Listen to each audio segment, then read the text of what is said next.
Good evening, folks. This is Greg Judy at Green Pastures Farm. Today, Ike and Isaac just moved the cow mob into here, and we were just sitting here talking about how the cows are aggressively eating. We did have a really dry period this fall, so we didn't grow the stockpile we normally grow. But what we do have is really high quality stuff, and so we're happy about that. The diversity in here.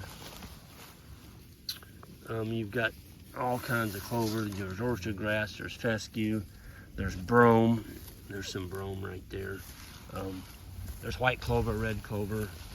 And so even though there is a lot of fescue in here, it's partially offset by all the different diversity of plants. And I'm telling you, these cows can tell there's something gonna happen. We just looked at the weather forecast, and this is November 10th, and this will be on Thursday. By Saturday, actually tomorrow, it's coming in the front. There's a cold front coming in, and they're saying it's only going to be like 32 for a high and 13 or 16 at night. Right today, it hit 80 degrees. Can you believe that? So Missouri, it can be 80, and then fast forward a couple days and voila, you're down in the teens. So that's kind of the way it goes. And you know, I've seen that for a long time. I mean, this isn't a new phenomenon. It's always, everybody says if you don't like the weather in Missouri, just wait a day.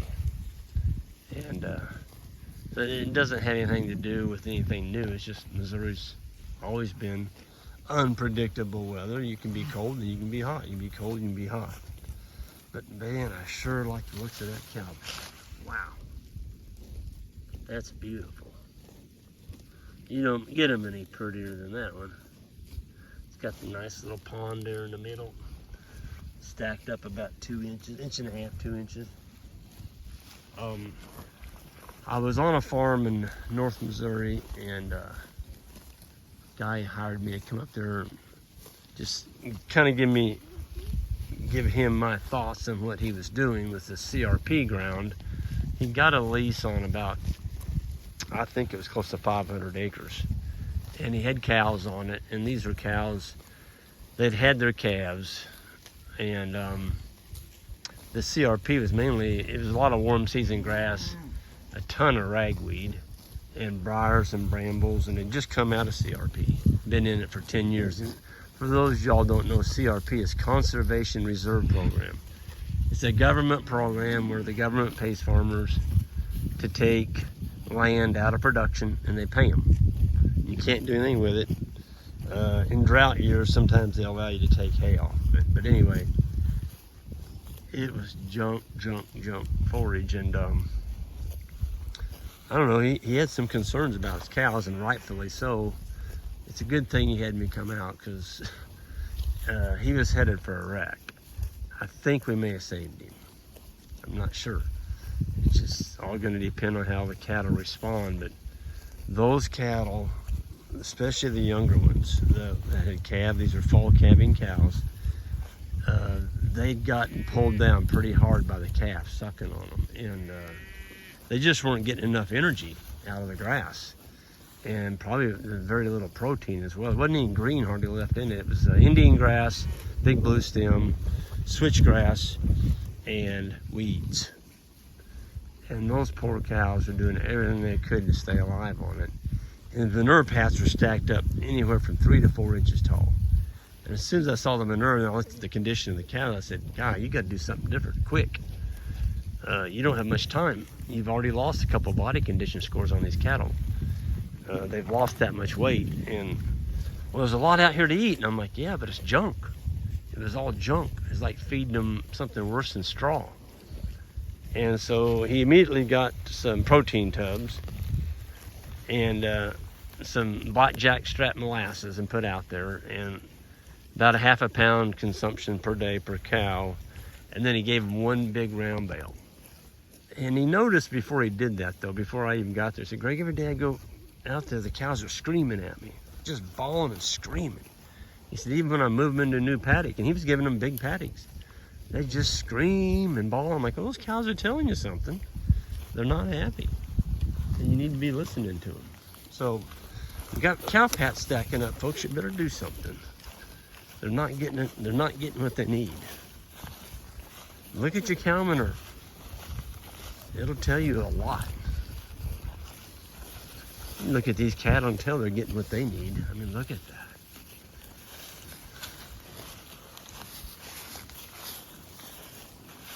It's a pretty sight, isn't it, Isaac? Yep. Good going into winter with them with fat cattle.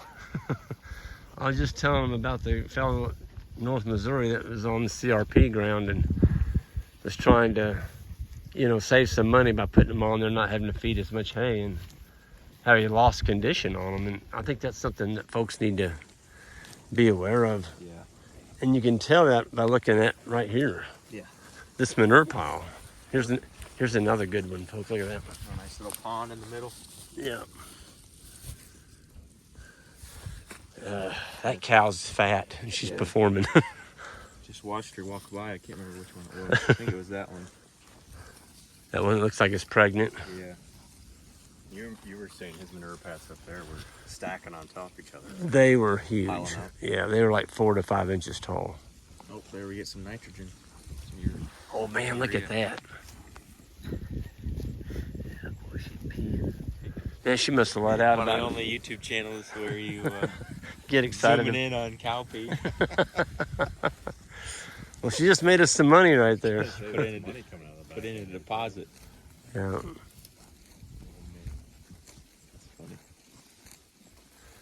Anytime you get free fertilizer, that's something to get excited about. Yep. They were, as full as they were in a hurry both morning and this evening move. As soon as we got the line down, they were trotting. Yeah. They were eager to get some more of this grass. Some good stuff they're on right now. Well, I think cows can anticipate weather changes, and they're really aggressive tonight, which tells me they know something's coming. Trying to get as full as possible Yep. before a long, cold night coming. Yep. Yeah, you can kind of feel it in the air, just the way Yeah. the lighting is. And It looks more wintry now, you know. humid. Yeah, that haze. I don't know, just a gray haze. Oh, look at this cow. Yeah. She's about perfect. Yeah. You can't even see her triangle at all.